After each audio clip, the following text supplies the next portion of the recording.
Hi, and welcome to the Mindful Jiu-Jitsu YouTube channel. In this video, I want to talk about the concept of movement solutions and how this can influence the way we look at jiu-jitsu. I learned about the concept of movement solutions from Rob Gray's thought-provoking book, How We Learn to Move. Movement solutions are the responses accessible to an athlete in any given situation within their sport. If we look specifically at jiu-jitsu, it goes without saying that technical knowledge is the biggest contributing factor to choosing the right responses or movement solutions in different situations. For example, the more escapes you know from bottom side control, the more effective you will be at getting out of that position. Or knowing more ways to escape arm bars will result in you being tapped out less by that submission. However, as is true of any sport, there are other athletic attributes which can contribute to either boosting or expanding the movement solutions available to you.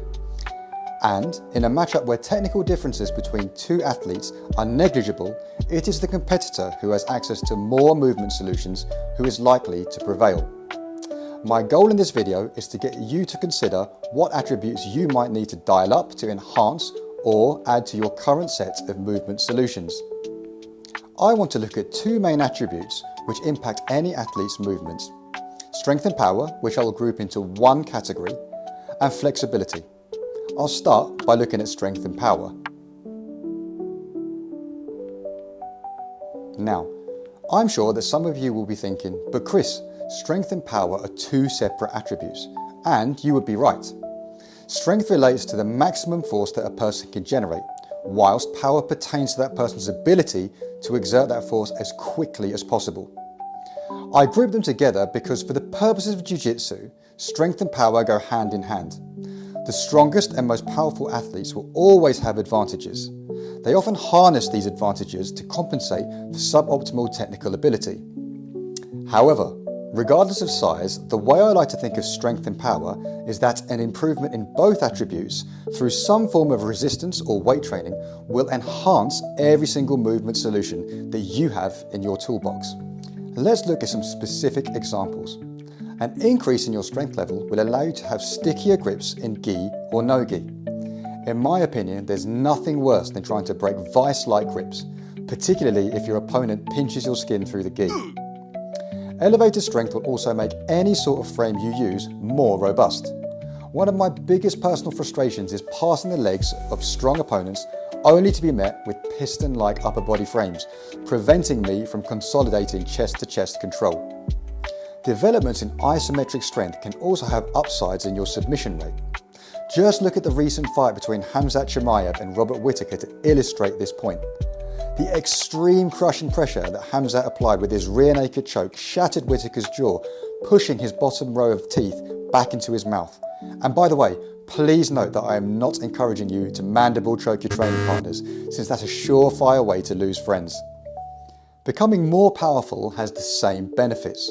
For instance, being able to move faster and more explosively will increase the effectiveness of your loose passing.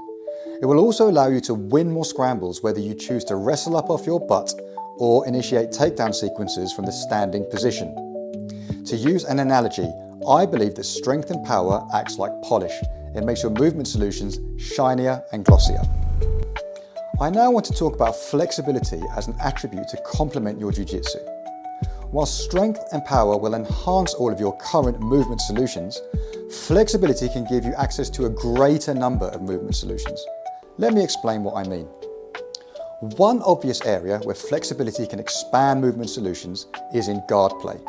It is no surprise that the athletes with the best guard retention, such as the Miao brothers, Levi Jones-Leary or Espen Mathisen, have ungodly flexibility, particularly in their hips and hamstrings. Now, if we look at this first clip, we can see how hip and hamstring flexibility can play a role in guard retention. In this first video, you can see my training partner Tom attacking my reverse De La Riva guard with a split squat style pass. If I'm less flexible in my hips, you can see that I don't have the ability to high pummel my outside foot to create a frame to retain the guard. Instead, I'm going to have to rely more heavily on the strength of my arms to create upper body frames to maintain distance. However, in this second clip, having more flexible hips unlocks the high foot pummel movement solution for me. Now I can create a frame with my foot to push Tom away to maintain the distance between our chests, allowing me to retain my guard. And my personal preference would always be to use my legs in this situation, given that they are significantly more powerful than my arms. In addition to guard retention, flexibility can have benefits with certain types of guard passes. For example, the ability to get into extreme forward folds will probably make Joseph Chen's style of tripod passing more accessible. Furthermore, good hip flexibility can allow a practitioner to drop their hips lower to the floor in split squat passes. This will make that athlete better equipped to deal with a guard player's butterfly hooks, since they are able to exert more top pressure through a greater range of motion. And whilst I really don't recommend relying on flexibility in this way, having more supple shoulders, knees and ankles can unlock more ways to escape upper and lower body submissions. So, to conclude, I hope this has given you food for thought with regards to your supplemental training for jiu-jitsu. Try to ask yourself the question, how will an increase in strength, power or flexibility enhance or increase the number of movement solutions available to me? With that being said, the best results you can generate will come from an investment into all areas discussed in this video. I highly recommend seeking expert advice to help you progress in any of these areas. I pay a personal trainer to write me a monthly strength and conditioning program, and I have a Yoga for BJJ subscription to improve my flexibility. I've tried to do my own strength programming in the past, and this has not only led to suboptimal results, but also injury in the worst cases.